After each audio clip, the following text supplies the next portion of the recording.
Like so many places across the country, bank branches have closed at an alarming rate in my constituency of Broxbourne.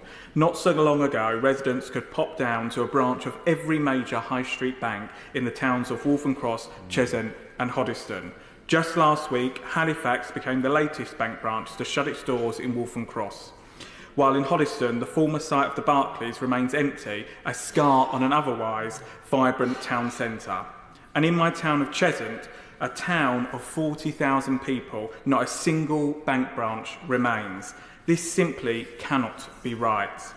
The lack of in-person banking facilities is depriving people of access to vital services, and for so many older and vulnerable people, it is causing huge difficulty and frustration as they are forced to rely on digital services such as apps and smartphones. I will give, very briefly, I will give one point, and I particularly want to draw his attention to the plight of blind people. The RNIB research in 2023 found that 28% of blind and partially sighted people never use the internet. They struggle with ATMs and they struggle with travel to banks.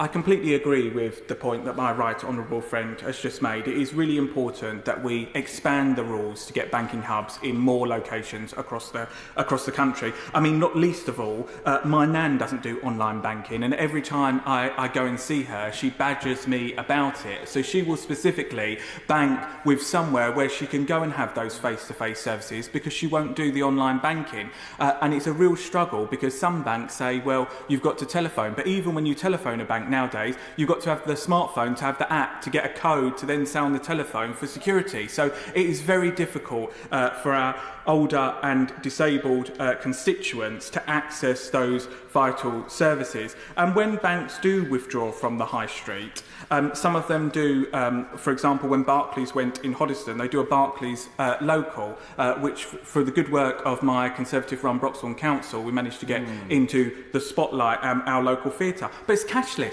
I mean, it's nonsense. Their bread and butter business as a high street bank is to deal with cash and get people access to their cash and banking services. But they want to run a service that's now cashless. We tried in Cheshunt, a town, as I said, 40,000 people that have got no banking services, to get the NatWest banking van lorry at our Laura Trott Centre, a sports centre, so we could have it in the car park. But again, they would only offer a cashless service. I mean, this is bread and butter to the high street banks. They should accept cash, and we should bring forward legislation to ensure that our constituents across the country have access to banking services. And we do need to look at the rules of this because it's not promoting consumer choice to wait until the last bank is in our high street. I mean, if you don't bank with the last bank that's there, that is not a good service for you to have, and that doesn't solve your banking and your access to cash needs. And then just very briefly on buses, I mean, you're lucky in my constituency if the bus turns up and we get a bus once an hour. I mean, it's not good